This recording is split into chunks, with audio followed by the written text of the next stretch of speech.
Hello students, good evening to all students. जैसे कि हमारी डाउट क्लियरिंग वीडियो आती है डेली, कल आपकी नहीं हुई बट कल के भी कमेंट्स उठाते हैं और आपके डाउट्स क्लियर करने की कोशिश करती हूँ मैं। काफ़ी सारे स्टूडेंट्स मुझे पूछते हैं कि मैम आप रिप्लाई क्यों नहीं देती हो, बट मैं रिप्लाई देती हूँ। आपको शायद नहीं पता है कि मैं हमेशा डेली ही आपको आपके कमेंट्स आपको पोस्ट डालती हूँ कि आप मुझे आपके अपने डाउट्स बताओ, तो उसमें ही मैं आपके शाम को इवनिंग को वीडियो बना के मैं कर देती हूँ आपको सेंड। सबसे पहले मोहम्मद रियाज ने पूछा है कि ma'am please first page send कर दो। बच्चे कहाँ पे सेंड करूँ? मुझे अपनी ईमेल आईडी दोगे तो मैं तभी सेंड कर पाऊँगी। नेक्स्ट ईमान कांडी ने पूछा है कि मैम थर्ड सेम का एग्ज़ाम कब होगा बीएससी एमएलएस का? ईमान, आपका थर्ड सेमेस्टर का एग्ज़ाम जो है बीएससी का वो आपका 25 के बाद होगा। 25 जैन के बाद ही आपके जो है मतलब कि आपकी डेट शीट वगैरह सब कुछ वो आ जाएगी और 25 तक आपको सारा क्लियर हो जाएगा कि आपके एग्ज़ाम मोस्टली फैब में ही होंगे। तो नेक्स्ट क्वेश्चन है राहुल शर्मा का। Rahul, I think he is my I don't think I am sure कि मेरे ही स्टूडेंट है एम फार्मेसी का। मैं पढ़ा चुकी हूँ आपको, ठीक है। राहुल, आप जो पूछ रहे हो थर्ड सेमेस्टर के फाइनल एग्ज़ाम कब से लग रहे हैं, वो आपका फाइनल तो अब तो वैसे भी आपका प्रोजेक्ट वर्क चल रहा है, प्रोजेक्ट वर्क स्टार्ट हो चुका है, तो वो आप अभी रिव्यू आर्टिकल लिखना स्टार्ट कर दीजिए। वो आपका जो एक ही सब्जेक्ट होगा, बड़ी मुश्किल से एक सब्जेक्ट होता है थ्योरेटिकल का, तो उसके लिए आप बस ऐसा कीजिए कि अपना रिव्यू आर्टिकल लिखना स्टार्ट कर दीजिए। आपका जो एग्ज़ाम थर्ड सेमेस्टर का एग्ज़ाम होगा ना, वो अभी आपका हार्डली 25 के बाद फेब में ही जाएगा, तो अभी फेब तक अब आपके पास टाइम है। वो आप रिव्यू आर्टिकल ज़रूर लिखना स्टार्ट कर दिए, बिकॉज आपका नेक्स्ट ईयर सारा प्रोजेक्ट वर्क में ही जाने वाला है। उसका आप थोड़ा सा प्रिपरेशन स्टार्ट कर दीजिए। नेक्स्ट शिवानी ने पूछा है कि मैम मेरी 5th सेमेस्टर के एग्ज़ाम्स 20 जनवरी को ख़त्म हो गए और मेरी ना थर्ड सेमेस्टर की एक सप्ली है, बट उसकी डेट शीट अभी आई नहीं है, तो मैं स्पीड पोस्ट कर दूं या थर्ड सेमेस्टर के का भी साथ में करूं? शिवानी, जो 5th सेमेस्टर के एग्ज़ाम मतलब कि आपके 20 जनवरी को ख़त्म होंगे, आप उसको 20th जनवरी को आप पोस्ट कर देना, ठीक है। उसके बाद आपके जो थर्ड सेमेस्टर की अगर एक सप्ली है, अच्छा एक ही सप्ली है, तो फिर आप ऐसे करो, आप एक बार आप स्टूडेंट क्वेरी डाल दो, तो स्टूडेंट क्वेरी से क्लियर हो जाएगा। वैसे मेरे अकॉर्डिंगली आपको वेट कर लेनी चाहिए, बिकॉज आपका एक ही शीट है, तो एक ही शीट आपकी इन्वेल्प में अच्छे से आ जाएगी, तो वो आप स्पीड पोस्ट इकट्ठा कर सकते हो। बट फिर भी फॉर द श्योरिटी आप एक बार स्टूडेंट क्वेरी डाल दो, ठीक है। उससे आपको रिप्लाई जो आ जाएगा, मतलब कि एग्जैक्ट रिप्लाई आ जाएगा। मोहम्मद ने पूछा है कि मैम जो पीटीयू वालों ने नोटिस आया है उसमें मेरा नो रिकॉर्ड शो कर रहा है, ओहते मैं एलिजिबल नहीं हूँ 5th सेमेस्टर में, मैं डिप्लोमा का स्टूडेंट हूँ, अब क्या होगा? मोहम्मद, आपने मतलब कि आप ऐसे करो कि आप अपने एचओडी से कंसर्न करो और एचओडी को कंफर्म करवाओ कि आपका जो इशू है, अगर आपका फर्स्ट एंड सेकंड सेमेस्टर तो वैसे होगा ही नहीं, वैसे बिकॉज आपका लीड स्टूडेंट में आते हो तो आपका सीधा directly third and fourth semester होता है। अगर आपका third and fourth semester clear है तो देन आप ज़रूर अपने एचओडी से कंसर्न करिए और आपका जो इशू है सॉल्व हो जाएगा। नेक्स्ट गुलशन ने पूछा है कि मैम मैं फोर्थ सेम रिपेयर का रिज़ल्ट कब आएगा? बच्चे, रिज़ल्ट जो है आपका जैन के एंड में पॉसिबिलिटी है आने की। मनप्रीत ने पूछा कि मैम स्पेशल चांस वालियां दी एग्ज़ाम फीस कदों भरी जाएगी? Ma'am speed post special chance वालियां दी फीस कितनी होवेगी पेपर भरन लई? ऐसी स्टूडेंट्स दी मैम 4 साल चल रहा है पास आउट होई नू, मैं चांस हैगा एग्ज़ाम क्लीयर करन दा, मैम दस्सिओ मैम, अगर एक पेपर क्लीयर कर सकते हैं तो एक दा केस लग हो जाएगा। मनप्रीत, आपका मुझे मतलब कि ये क्लियर नहीं हुआ कि आपका जो बैचलर है या मास्टर डिग्री है। अगर तो आपके मतलब जितने साल का कोर्स है, सपोज मान लो कि आपकी अगर बैचलर है 3 या 4 साल की बैचलर होती है, तो आपका 4 इयर्स जो होते हैं, 4 इयर्स आपको मिलते हैं आपके एग्ज़ाम क्लियर करने के लिए, ठीक है। अगर आपके मास्टर्स है तो मास्टर में आपको 2 साल का कोर्स होता है, 2 साल आपको एक्स्ट्रा मिल जाते हैं कि आप पहले 2 मिलते थे, अब मेरे ख्याल से 1 मिलता है, बिकॉज PCI ने जो आज ही अभी थोड़े नोटिस निकाले हैं तो उसमें मेंशन किया हुआ कि स्टूडेंट्स जो फर्स्ट सेकेंड में पास नहीं हो सकते, वो पास नहीं हुए तो वो 5th में एलिजिबल नहीं है बैठने के।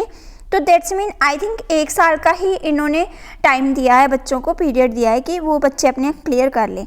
तो मनप्रीत, उसके लिए स्पेशल चांस वालों की जो 10,000 फीस होती है पर सब्जेक्ट, एक सब्जेक्ट की, ठीक है, उसका एग्ज़ाम अलग से होता है और उसका एग्ज़ाम पंजाब टेक्निकल यूनिवर्सिटी में ही होता है। मोस्टली यही हुआ है कि उनका एग्ज़ाम पंजाब टेक्निकल यूनिवर्सिटी के अंदर ही होता है। उसकी आप प्रिपरेशन करिए बस, और एग्ज़ाम जब आएगा मैं नोटिस जब भी नोटिस आएगा तो मैं आपको इन्फॉर्म कर दूँगी इस चैनल पे, ठीक है, तब आप फिल कर देना। नेक्स्ट अभय ने पूछा है कि अभय गुप्ता ऑफिशियल, इन्होंने पूछा कि क्या जो जैन मई 2023 वाला सेशन है वो ऑनलाइन चलेंगे। यस डियर, अभी तक फ़िलहाल नहीं, 2023 वाला सेशन जो है वो डिपेंड करता है सिचुएशन पे। तो अगर तो कोविड की सिचुएशन जो है ऐसे ही रही, मुझे लगता है कि ये इस साल में ही ख़त्म हो जाएगी, नेक्स्ट ईयर आपका ऐसा कुछ भी नहीं होगा। तो मतलब कि नेक्स्ट ईयर का हम क्यों इतना सोच रहे हैं, अभी तो हमारा 2022 चल रहा है, तो इसके बारे में आप सोचो और कोशिश करो कि अपना साथ साथ में अपनी प्रिपरेशन भी जो है वो करो, बिकॉज़ आप ऑनलाइन पे डिपेंड हो चुके हो। इस वजह से आप अपना नेक्स्ट आने वाले टाइम का नुकसान मत करो, ठीक है स्टूडेंट्स, ये बात का ज़रूर ध्यान रखो। नेक्स्ट जॉबर ने पूछा कि मैम मेरी एक सब्जेक्ट की इंटरनल में एब्सेंट है, मैम एग्ज़ाम फॉर्म फिल कर दिया है, अब क्या करूँ, अब क्या होगा।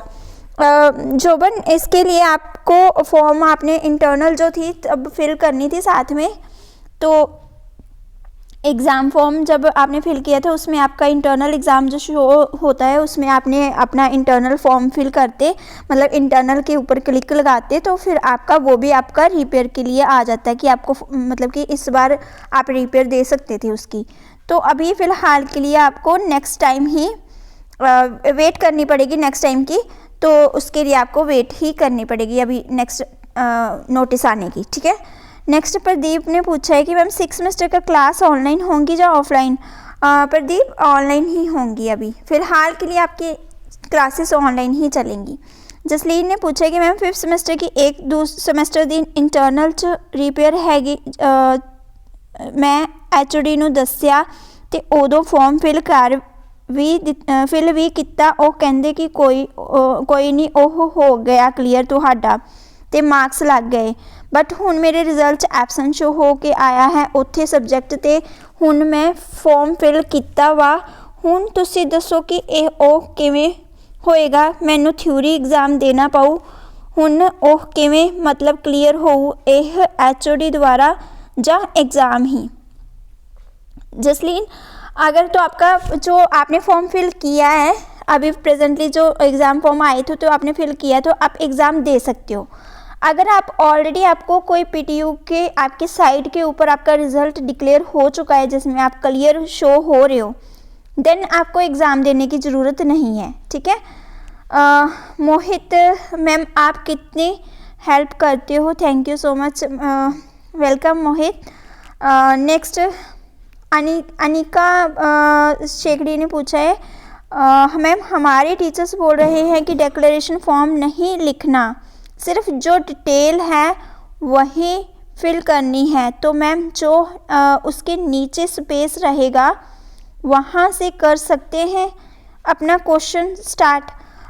अनिका, डिक्लेरेशन जो है वो आपका उसमें आपके सिग्नेचर होने हैं, साइन होने हैं, तो इस वजह से आपको डिक्लेरेशन तो फिल करना ही पड़ेगा। वो आप अगर फिल करके नहीं दोगे, आपका तो मॉक टेस्ट भी नहीं हुआ, तो वही तो आपका डिक्लेरेशन मेन है जो आप फिल करके दोगे, तो वो डिक्लेरेशन लगेगा ही लगेगा और उसके ऊपर आपके सिग्नेचर भी होंगे ही होंगे। तो वो आपको मतलब कि वो इतना है कि उसमें ही आपका 1 पेज तो पूरा कवर हो जाता है, ठीक है। और इतना भी मतलब कि खुला खुला भी मत लिखना, लूज भी मत लिखना कि वो 2 पेज भर जाए, बट उसको एक ही पेज में इतना ऐसे लिखना कि वो एक पेज में ही कवर हो जाए, तो वो आपका कंटेंट बड़ी मुश्किल से एक पेज पे ही आएगा। तो वो लगाना ही लगाना है आपको हर सब्जेक्ट में, हर शीट मतलब कि सब्जेक्ट के फ्रंट पेज पे वो आपको लगाना ही लगाना है, ठीक है। नेक्स्ट नीलू कुमारी ने कहा कि मैम मेरा 4th सेमेस्टर में प्रैक्टिकल में सप्ली आया था, एक बच्चे बीच स्पेशल रीपर का एग्ज़ाम हुआ था, तब मैंने भी फॉर्म फिल किया था, मुझे नोटिस नहीं मिला कॉलेज से की तरफ से कि एग्ज़ाम है मेरा। HOD से पूछती रही बट मेरा प्रैक्टिकल एग्ज़ाम कब होगा, पर कुछ पता ही नहीं चला। देखते ही देखते रिज़ल्ट भी आ गया 4 सेम का विद एब्सेंट, और फिर मैंने फॉर्म भी फिल किया मैंने। तो मैम क्या आप बता सकते हो कि एग्ज़ाम कब होगा इसका? 4th सेमेस्टर का नीलो 4th सेमेस्टर का जो एग्ज़ाम है आपका सप्ली का, वो अभी फ़िलहाल एग्ज़ाम 19 से लेके 24 तक जो एग्ज़ाम होने जा रहे हैं, आप एक बार अपने कॉलेज से कंफर्म कर लो कि बीच स्पेशल रिपेयर का एग्ज़ाम, ओके, स्पेशल रिपेयर का एग्ज़ाम, उसका एग्ज़ाम आपका अलग होता है, बट आप फिर भी अपने कॉलेज से कंफर्म कर लो, HOD से नहीं तो अपने कोई मतलब इंचार्ज टीचर से, किसी और से, अपने कॉलेज से ही आपको कंफर्म करना पड़ेगा कि वो आपके प्रैक्टिकल कब ले रहे हैं, ठीक है। तो उस टाइम पे आपका प्रैक्टिकल जो है हो जाएगा, अगर आपने फॉर्म फिल किया हुआ है तो, ठीक है। नेक्स्ट स्टूडेंट है RA सरकार, इन्होंने पूछा कि ma'am 3rd semester batch 2019 BTech CSE repair exam date sheet कब आएगा, प्लीज़ टेल अस। मैम सब बोल रहे हैं कि फरवरी में एग्ज़ाम होगा, मुझे तो लग रहा है कि फरवरी लास्ट वीक तक होगा, 8 मार्च में ही होगा। मैम मुझे कहीं जाना है, Feb 1 और 2 की ट्रेन की टिकट काट लो। RA सरकार, आपको उसके लिए क्या है कि आप कहीं भी जाओ, अब कहीं से भी एग्ज़ाम में अपेयर कर सकते हो, ठीक है, ऑनलाइन एग्ज़ाम है आपके, तो वो आपका कोई इशू नहीं होगा, आप कहीं से भी एग्ज़ाम दे सकते हो। बस आपको ये ध्यान रखना है कि आप जहाँ भी जाओ अपना जो स्टडी मटेरियल है वो अपना पढ़ के जाओ, अपना लेके जाओ साथ में, और एग्ज़ाम आप कहीं भी किसी भी लोकेशन से दे सकते हो, तो उसके लिए आपको ये कोई इशू नहीं होगा, ठीक है। अगर आप ये पूछना चाह रहे हो कि आप 1st-2 डेट को आप बिल्कुल बिज़ी हो, तो 1-2 दिन मतलब कि 1st-2 डेट, ये 25 जो PTU का नोटिस आया उसके अकॉर्डिंगली 25 के बाद उन्होंने बोला है, तो 25 के बाद वो 28 को भी रख सकते हैं आपके एग्ज़ाम, आपके Feb से भी रख सकते हैं, तो वो कोई एग्जैक्ट डेट नहीं हमें पता है, ठीक है। तो इसके लिए आपको अगर आप वहाँ पे जाके अपना एग्ज़ाम अपीयर कर सकते हो तो आप आराम से जाओ, उसका कोई है नहीं, ठीक है। नेक्स्ट श्वेतांग सिंह ने पूछा है कि 1st सेमेस्टर के रिपेयर सब्जेक्ट का 4th सेमेस्टर में दे सकते हैं क्या? मैम इस सेम में रिपेयर एग्ज़ाम फॉर्म फिल नहीं किया, तो क्या हम 1st सेमेस्टर के रिपेयर सब्जेक्ट्स 4th सेमेस्टर में दे सकते हैं क्या? यस, फर्स्ट के आप 4th में दे सकते हो, बट 4th तक आपका लास्ट चांस होगा, ठीक है। देन आपको 5th सेमेस्टर में अगर क्लियर हुए तो देन आप 5th सेमेस्टर में बैठोगे, अगर नहीं 5th सेमेस्टर में क्लियर हुआ देन आप एलिजिबल नहीं होगे 5th सेमेस्टर में बैठने के, ठीक है। नेक्स्ट फखांडा मोही ने पूछा है कि मैम गुड आफ्टरनून मैम लीट के बीटेक की स्टूडेंट हूँ, मुझे 3rd सेमेस्टर में रिजल्ट टाइमिंग बैकलॉग दिखा रहा है, लेकिन मैंने श्योर है कि मैंने पेपर अच्छा किया था, मैंने रिवैल्यूएशन फॉर्म भी भरा था, मुझे पास दिखाएगा सब्जेक्ट। अब जब मुझे फाइनल रिजल्ट आएगा, मुझे अभी तक कोई बैकलॉग नहीं आया है, मुझे डिग्री ख़त्म होती ही दिखाई देंगी ना ऑल क्लियर कि मुझे 3rd सेमेस्टर का रिवैल्यूएशन वाला सब्जेक्ट दिखाएंगे, बैक था। डियर, इसके लिए आपको रिवैल्यूएशन के लिए जो आपने फॉर्म फिल किया है इसका रिज़ल्ट आने की वेट ही करनी पड़ेगी। अगर आपका फॉर्म जो है आपने फिल करा है, कोई मतलब कि अभी रिपेयर का फॉर्म फिल करा है, देन आप एग्ज़ाम दे सकते हो। अगर आपने नहीं फिल करा है तो देन आप रिवैल्यूएशन का वेट कर सकते हो। रिवैल्यूएशन में अगर आप क्लियर हो जाओगे तो मतलब कि आपकी डिग्री भी क्लियर हो जाएगी। अगर आप उसमें क्लियर नहीं होते तो देन आपको एग्ज़ाम फॉर्म दोबारा भर के फिर देना पड़ेगा।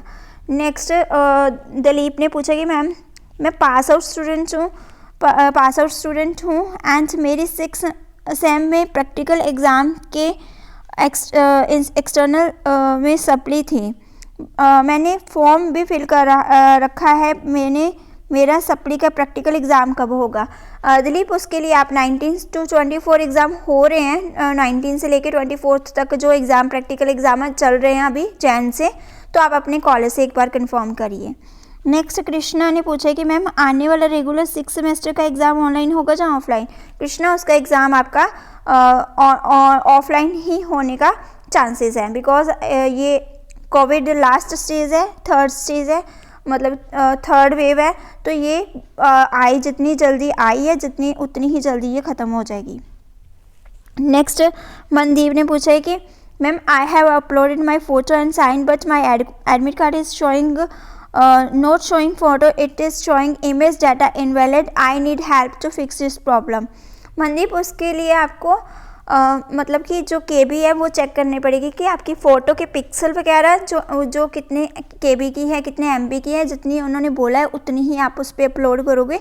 इस वजह से वो आपका इनवैलिड शो हो रहा है, क्योंकि आपके कई बार क्या होता है पिक्सल आपके एक्स्ट्रा ज़्यादा आ जाते हैं, उस वजह से वो फ़ोटो पिक नहीं कर पाता है। ठीक है। दीक्षा शर्मा ने पूछा कि मैम कॉलेज से डिग्री लेने के लिए अलग से पैसे देने पड़ते हैं क्या? They are demanding 800। Diksha yes, आपके 800 लगते हैं फॉर द जो आपके कन्वोकेशन होनी होती है उसके लगते हैं, और कई कॉलेजेस में पैसे लेते हैं डिग्री देने के टाइम पे पैसे लेते हैं कई कॉलेजेस में, वो मुझे भी क्लियर नहीं है कि उसकी फ़ीस होती है या उसका क्या होता है, तो उसका आप टेंशन मत लीजिए, वो आप 800 पे कर सकते हो। नेक्स्ट सुखमन ने पूछा है कि क्या ma'am third semester lead students का एग्ज़ाम भी रेगुलर थर्ड सेमेस्टर के साथ ही होगा? Yes of course, third semester lead के जो एग्ज़ाम है वो थर्ड सेमेस्टर के साथ ही होगा। नेक्स्ट फैजन ने पूछा कि मैम एक classmate had change his password of PTU but forget after that, now he is unable to log in ID, how he will log in his ID now? Faizan उसको ये बोलो कि उसको मतलब कि वो फॉरगेट पासवर्ड पे ट्राई करे, और फॉरगेट पासवर्ड करके उस अपनी ईमेल या अपना ही नंबर डाले, उसमें उसका जो उसने पहले मोबाइल नंबर पहले फीड किया है उसी नंबर के उसको OTP वगैरह आ जाएगा, तो उससे उसके पासवर्ड की जो है प्रॉब्लम सॉल्व हो जाएगी। एकम अल्फा ने पूछा है कि ma'am due to technical issue the university was downloaded 20 minutes late and uploaded my answer sheet 1 hour later in my ID. Is there any issue with this? Also, I have not mailed any answer sheet to the PTU. Kindly reply if you are reading my comment. एकम आपका जो मतलब कि 20 minutes आपने late करी है वो उसका इतना इशू नहीं होगा, 20 मिनट्स तक इतना ज़्यादा इशू नहीं होता है। मतलब कि कोशिश करिए नेक्स्ट टाइम आप ध्यान रखना, बस ये है कि 20 मिनट्स आपको 20 मिनट्स का इतना ज़्यादा इशू नहीं होगा आपको। जतिन मैम आप कितने सपोर्टिव हो, thank you so much for everything. आप हर बात की हर बार हेल्प करते हो, इवन हर कमेंट का very supportive channel. Thank you so much Jatin for your valuable words, thank you so much. Manpreet ने पूछा कि today I was facing network issue while uploading the answer sheet, even I could not send mail on time and uploaded answer sheet at 1:30 PM. Later I have mailed with the clarification, ma'am, will they accept it or not? Of course they will accept. मतलब कि आपने uploaded करी है 1-1:30 बजे, तो 30 minute late करिए, कोई बात नहीं, हो जाएगा आपका, एक्सेप्ट हो जाएगा, डोंट वरी। फिजान ने फिर अगेन क्वेश्चन किया है कि I requested you about the WhatsApp group, we all request you kindly make a WhatsApp group in which at least one student of every college will be added and you will be head of that group. We will collect our queries of all students of every college and share that in WhatsApp college. Okay Faizan, इसका मैं आपको reply करती हूँ। First of all मैं मतलब कि बिल्कुल भी मेरे पास टाइम की बहुत शॉर्टेज होती है। मेरी जॉब जो है 9 to 5 है। मैं भी as an assistant professor job कर रही हूँ प्रेजेंटली। तो मुझे मतलब कि वहाँ टाइम देना होता है। उसके बीच में मतलब कि मैं अपने कॉलेज के स्टूडेंट्स की भी प्रॉब्लम सॉल्व करनी बनती है मेरी, ठीक है। उनका भी करती हूँ, उनके लेक्चर्स भी लेती हूँ। तो मैं चैनल को इतना मतलब कि मेरे पास ऑलरेडी बहुत कंटेंट बनाने को होता है, बट मैं बना नहीं पाती। रीज़न बिकॉज मेरे पास टाइम की बहुत शॉर्टेज है। बट मैं मतलब कि कमेंट का रिप्लाई भी नहीं करती हूँ आपको। कमेंट का भी रिप्लाई मतलब कि वीडियो को नीचे कमेंट करती हूँ तो उसका भी रिप्लाई नहीं करती हूँ। रीज़न क्या है, उसके पीछे रीज़न क्या है कि मैं जो यहाँ पे वीडियो बना के रिप्लाई करती हूँ वो आपके मैं मोस्टली सारे डाउट्स क्लियर कर देती हूँ। मतलब कि आपके डाउट्स क्लियर हो जाते हैं तो कुछ और भी काफ़ी सारे बच्चे होते हैं जिनके डाउट्स क्लियर हो जाते हैं। तो इस वजह से मैं यहाँ पे कॉमनली सबके जो प्रॉब्लम्स है सॉल्व कर देती हूँ। आज नहीं तो कल आपकी प्रॉब्लम ज़रूर सॉल्व होती है। तो उसके लिए आप, मुझे नहीं लगता कि आपको एक्स्ट्रा व्हाट्सएप ग्रुप की ज़रूरत पड़ेगी। अब अगर आपको मतलब कि कोई भी बहुत एट ए टाइम आपको अर्जेंट प्रॉब्लम हो जाती है, उसके लिए आपको मेरी मेल आईडी मिली हुई है मेरी साइट पे। आप मेरे चैनल के ऊपर ही मेल आईडी है, आप मुझे पर्सनली मेल कर सकते हो, ईमेल कर सकते हो। कभी भी आपको कोई प्रॉब्लम आती है तो एट ए टाइम बहुत सारे बच्चे मुझे एट ए टाइम पे क्वेश्चनिंग कर देते हैं और मैं उनका रिप्लाई भी करती हूँ। बट ये जो आपका मतलब कि मैं कोशिश करती हूँ, पहले मैं प्रेफरेंस देती हूँ कि चैनल को जो मैंने ओपन किया है सिर्फ आप लोगों के ही लिए, और वहाँ पे मैं एक बच्चे का अगर प्रॉब्लम सॉल्व कर रही हूँ तो मैं कोशिश करती हूँ कि उसके साथ जो 5 स्टूडेंट्स और हैं उनकी भी हेल्प हो जाए। तो ये रीज़न है। व्हाट्सएप ग्रुप बनाऊँगी तो मैं 24 आवर्स व्हाट्सएप के लिए नहीं रिप्लाई कर सकती हूँ। और आपको भी पता है कि सारे स्टूडेंट्स एक जैसे नहीं होते, और जो कि मेरे को मतलब पॉजिटिव रिस्पांस देंगे। बहुत सारे बच्चे मतलब कि मुझे चैनल पे भी बहुत सारे बच्चे गलत कमेंट्स भी आते हैं, बट उनको इग्नोर मैं चैनल पे कर सकती हूँ। अपने मोबाइल पे मैं कैसे इग्नोर करूँगी? मोबाइल पे तो मुझे मतलब मोबाइल चेक करना ही पड़ेगा। तो बहुत सारी प्रॉब्लम्स हैं, वो मैं इतना डिस्कस करने बैठूँगी तो बहुत सारी वीडियो बहुत लॉन्ग चली जाएगी। तो ये रीज़न है कि मैं व्हाट्सएप ग्रुप या टेलीग्राम ग्रुप नहीं बना रही हूँ, ठीक है। आपकी प्रॉब्लम्स जो है वो मैं सॉल्व करती ही रहूँगी। ये चैनल इसी वजह से मैंने ओपन किया है कि मैं आपकी प्रॉब्लम्स को सॉल्व कर सकूँ, ठीक है स्टूडेंट्स। बाकी स्टूडेंट्स की भी हेल्प हो जाएगी इससे। तो मुझे लगता नहीं है कि आपकी कोई क्वेरी बचती होगी, ठीक है। तो आप ये मत सोचिए कि व्हाट्सएप पे कुछ एक्स्ट्रा हो जाएगा। ये मेरे ख्याल से ये चैनल सफिशिएंट है। Thank you students. I think आज की कमेंट मैं जो है उसकी अलग से वीडियो बनाती हूँ, बिकॉज़ ये बहुत लॉन्ग चली जाएगी वीडियो। हाँ बिल्कुल 23 मिनट। तो मैं उस आज की वीडियो जो है वो अलग से बनाती हूँ। तो ये आपके डाउट्स जो हैं जो थे मैंने कोशिश करी है क्लियर करने की। अगर कोई स्टूडेंट का डाउट रह जाता है वो नेक्स्ट कल मुझे कमेंट में मेंशन करेगा, जो मैं पोस्ट डालूँगी उसके नीचे मेंशन करेगा। Okay students, all the best to all students. Thank you.